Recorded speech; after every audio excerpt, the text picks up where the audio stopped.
ঝাল প্রেমিক অথবা শুটকি প্রেমিক কে কে আছে আমাকে একটু সাড়া দেন। হ্যালো এভরিওয়ান, আসসালামু আলাইকুম। সকলে কেমন আছেন? আলহামদুলিল্লাহ ভালো আছি। আজকে শুটকি রান্না করব। দেখেন আজকে কিভাবে কি রান্না করছি আপনাদের মাঝে চলে আসলাম। এখানে মরিচ ছিল, শুটকিটা ভালো করে ধুয়ে নিচ্ছি, আর এখানে ছিল পেঁয়াজ, রসুন আর শুকনা মরিচ ছিল। প্রথমে আমি সবগুলো ব্লেন্ডারে ব্লেন্ড করে নিচ্ছি। সবগুলো ব্লেন্ডারে দিয়ে দেবো, একটা বাটির ভিতরে দিয়ে দিলাম। আমি 4 বছর যশোরে ছিলাম, কিন্তু ওরা শুটকি খায় না, পছন্দ করে না, শুটকি একদমই পছন্দ না। আমি সবগুলা ব্লেন্ডারে ব্লেন্ড করে নিচ্ছি। শিল্পটাও বেটে নিতে পারেন, ওই রকম পেঁড়া তো আর বাংলাদেশের মানুষ নিতে চায় না, আমার এরকম হয়েছিল। বাস একটু লবণও ব্লেন্ডারে ব্লেন্ড করে নিচ্ছি।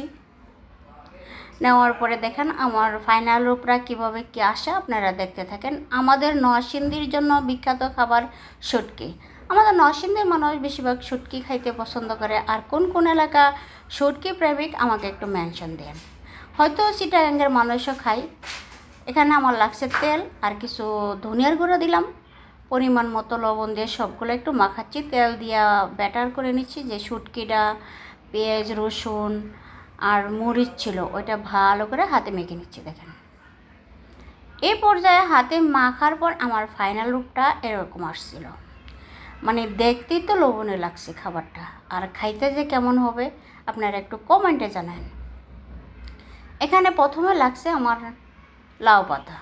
লাউ পাতার সাইজগুলো অনেক বিশাল বড় ছিল, মানে দেখতেই ভালো লাগতেছে। প্রথমে আমি একটু পুর দিলাম, যে ব্যাটারটা করে নিলাম শুটকি মরিচের ওইগুলো আমি ভিতরে দিয়ে ফুল করে ভালো করে সুন্দর করে ফুল করে নিতেছি।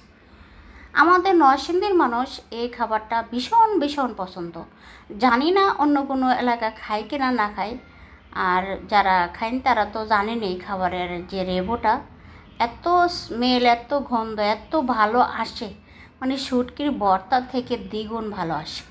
আমাদের বাসায় সবারই পছন্দ, মানে আমরা তো নরসিংদী মানুষ, তাই আমার আরেকটা আপনাদের জন্য দেখানোর সুবিধার জন্য আমি আরেকটা ফুল করে নিয়েছি। দেখেন আমি সবগুলো বানিয়ে নিছি।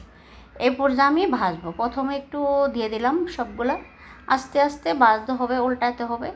মানে সামান্য পরিমাণ তেল দিয়ে আস্তে আস্তে চুলার আঁচটা একদম কমে সামান্য তেল দিয়ে দিলাম।